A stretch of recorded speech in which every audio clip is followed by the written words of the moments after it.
একটা লোকের অসুখ করেছে, চোখের অসুখ। তা ডাক্তারের কাছে গেছে, গিয়ে ডাক্তারবাবুকে বলছে, ডাক্তারবাবু আমি চোখে সামান্য একটু ঝাপসা দেখছি। তা ডাক্তারবাবু ওকে প্রেসক্রিপশনে একটা চশমা লিখে দিয়েছে, চোখের ডাক্তার চশমা। তা লোকটা প্রেসক্রিপশন নিয়ে চশমার দোকানে গিয়ে বলছে, দাদা আমাকে একটা চশমা দিন, ডাক্তার লিখেছে। তা ডাক্তার ফার্মেসিওয়ালা ওটা পড়ে বলছে যে ভাই আপনার চশমা লিখেছে সত্যি। তা কাস্টমার রুগী জিজ্ঞাসা করছে চশমাটা কত পাওয়ারের? বলছে এটা 30 পাওয়ারের। বলছে দাম কত? বলছে দাম 30 টাকা। কিছু লোক আছে দেখবেন মার্কেটে খুব শিয়ানা, তারা বুঝলেন না। তা এ আবার দোকানদারকে জিজ্ঞাসা করছে, ভাই 30 পাওয়ারের দাম যদি 30 টাকা হয়, 60 পাওয়ারের দাম কত? তা ফার্মেসিওয়ালা বলছে 60 পাওয়ারের দামও 30 টাকা। বলছে তাহলে 90 পাওয়ারের? বলছে ওইটারও দাম 30 টাকা। এখন এই রুগী তখন বলছে তাহলে 90 পাওয়ারেরটাই দেন। 90 পাওয়ারেরটা কিনেছে, চোখে লাগিয়েছে, বুঝলেন না। লাগিয়ে ও ভাদু মার্কেটে ঘুরতে ঘুরতে একটা মাছওয়ালা মাছ বিক্রি করছিল, ও পুঁটি মাছগুলাকে কাতলা মাছের মতো দেখেছে, নিয়ে মোটামুটি 500 গ্রাম মতো কিনে নিয়ে বাড়ি গেছে। এখন ডাক্তার বাড়ি যাবার পরে ওর স্ত্রী যখন ওকে মাছগুলো রান্না করে খেতে দিয়েছে, তখন ও চশমা খুলে খেতে বসেছে।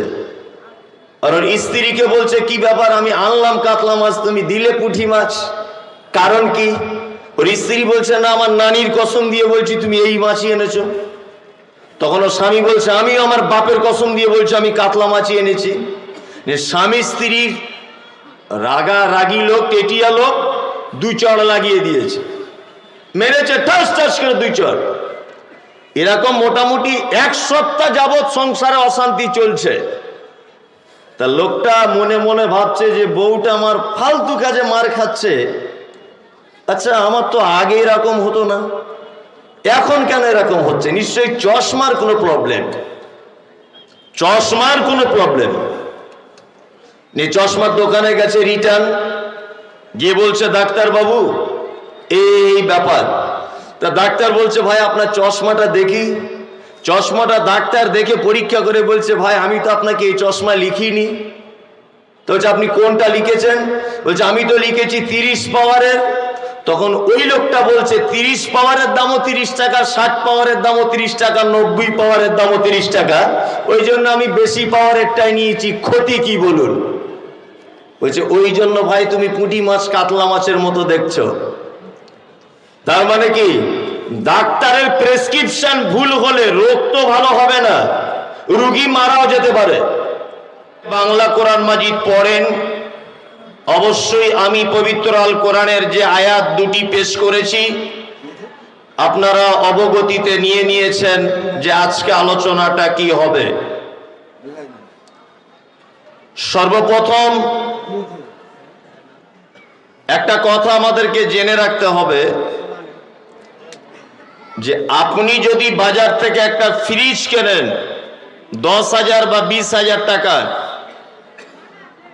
এই 20,000 টাকা দামের একটা ফ্রিজ আপনি যখন কিনবেন, কোম্পানি তখন আপনাকে একটা ক্যাটালগ দিবে।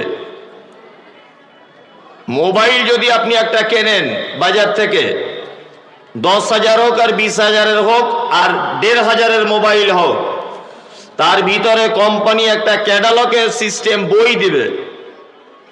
এই বইয়ের ভিতরে লেখা আছে এই মোবাইলটা কতটা পর্যন্ত চার্জ দেওয়া লাগবে, ফ্রিজ কতটা ভোল্টেজ থাকলে আপনি অন করতে পারবেন, ডিপ ফ্রিজে বরফ জমে গেলে কোন সুইচটা টিপলে বরফগুলো গলে আর অন্য রাস্তা দিয়ে পড়ে যাবে, মোবাইলটার ব্যাটারির ক্যাপাসিটি কতটা, কতটা মেমোরি সাপোর্ট করবে, এর কতটা ফোন মেমোরি, কতটা র্যাম, কতটা রম, এই ডিটেলস আপনাকে কোম্পানি দিয়ে দেয় যাতে আপনার চালানোর সেটা অনেক সুবিধা হয়।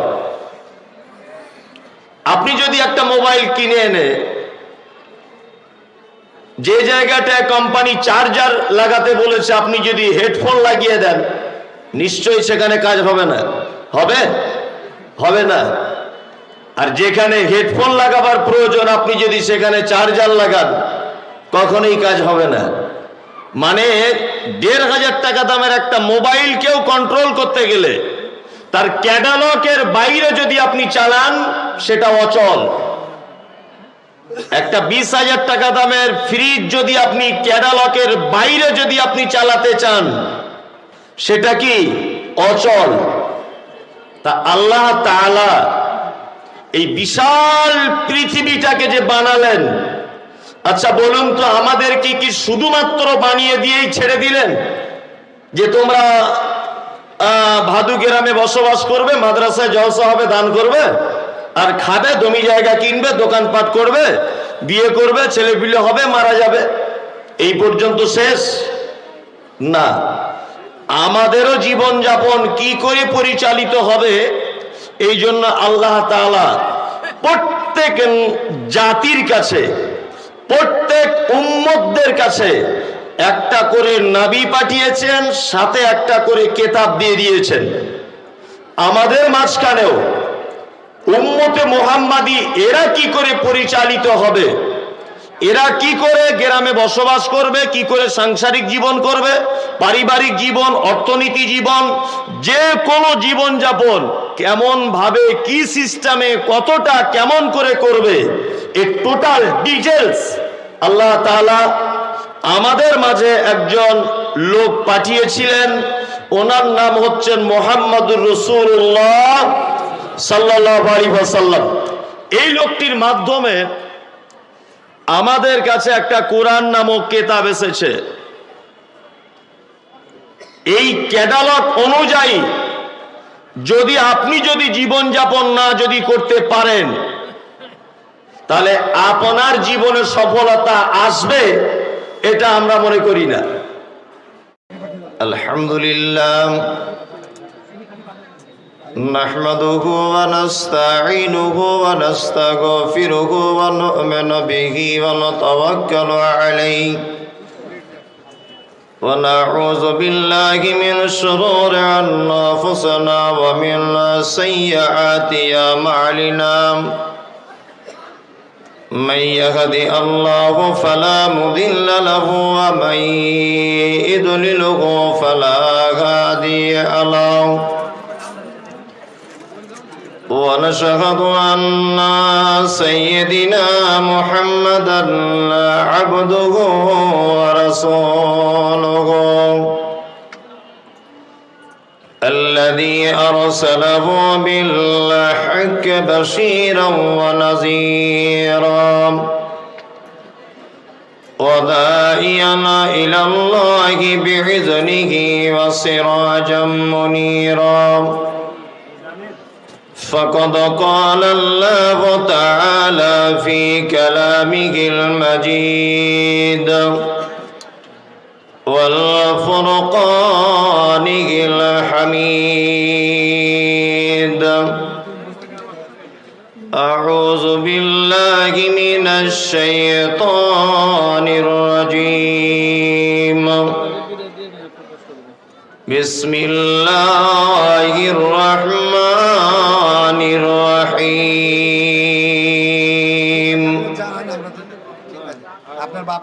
نون والقلم وما يسطرون.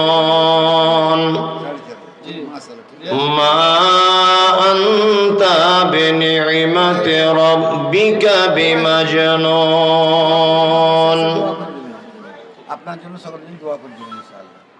গোটা বিশ্ব যখন এগিয়ে চলেছে, আমরা তখন বসে, গোটা বিশ্ব যখন এগিয়ে চলেছে, আমরা তখন বসে বিবি তালাকের ফতোয়া খুঁজেছি ফিকহ হাদিস চষে। হানাফি, সাফি, মালিকি, হাম্বলি তখনও মিটিনি গোল। এমন সময় আজরাইল এসে হাঁক দিল তোল পিতল। বাহিরের দিকে যত বেড়ে চলেছে ভিতরের দিকে তত মুসলিম মোরা বেড়ে চলেছি গরু ছাগলের মতো। আজকের জলসার সুযোগ্য নির্বাচিত যোগ্যতম সভাপতি, আমন্ত্রিত অতিথিবৃন্দ, শ্রোতা হিসাবে যারা এসেছেন, চলে গেছেন, আসছেন, নারী পুরুষ আবাল বৃদ্ধ বনিতা নির্বিশেষে সকলকে জানাচ্ছি আন্তরিক শুভেচ্ছা, ভালোবাসা, প্রেম, মোবারকবাদ, ধন্যবাদ, সাধুবাদ, স্নেহাশিস যথাক্রমে শ্রেণীগতভাবে। এতক্ষণ পর্যন্ত আপনারা খুব গুরুত্বপূর্ণ একটি বিষয়ের উপরে আলোচনা শুনছিলেন, মত। আলোচক হিসাবে এতক্ষণ ছিলেন ফাজিলাতুল শেখ জনাব, কি নাম ওনার, সুলাইমান সালাফি সাহেব হাফিজাহুল্লাহ। নদিয়াতে ওনার বাড়ি। তবে আমি মালদা জেলাতে অনেক এসেছি, বাটনা মাদ্রাসায়, আরো অন্যান্য জায়গাতে এসেছি, কিন্তু এত লোকের সমাগম আমি আজকে প্রথম দেখলাম। এটা আমার কাছে খুব ভালো লাগছে। যদিও নাজিম সাহেব কথাটা বললেন, তবে এটা মাদ্রাসারও কোনো বাহাদুরি নেই, বক্তাদেরও কোনো বাহাদুরি নেই। আমরা যারা এখানে বসে আছি শুধু কোরআন এবং হাদিসকে ভালোবেসে এই দুটি জিনিস শ্রবণ করার জন্য এসেছি, তাই না?